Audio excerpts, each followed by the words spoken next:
Eric, I think from a process standpoint, this seems to indicate more of a diligence issue than a cover-up.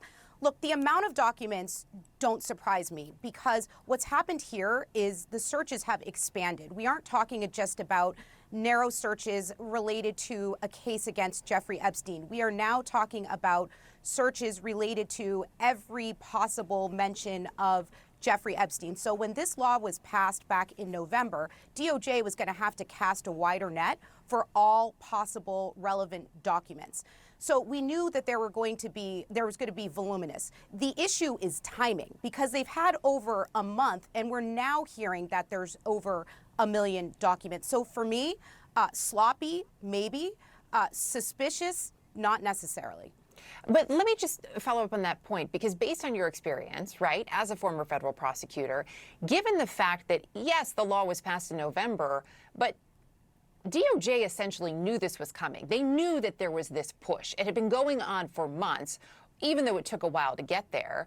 Is this something that, in your experience, if there was a big issue coming down the pike, that DOJ would have been preparing for and would have been reaching out to the SDNY, for example, to say, we need you to just start getting ready?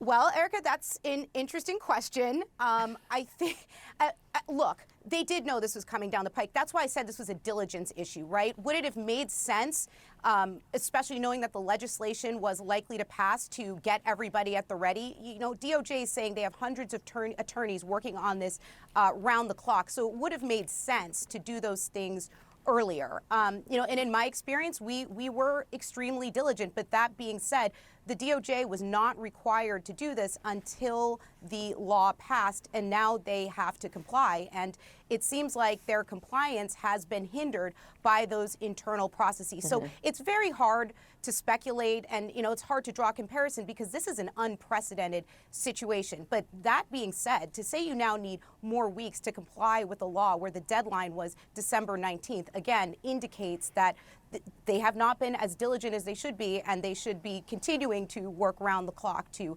satisfy their obligations under this law.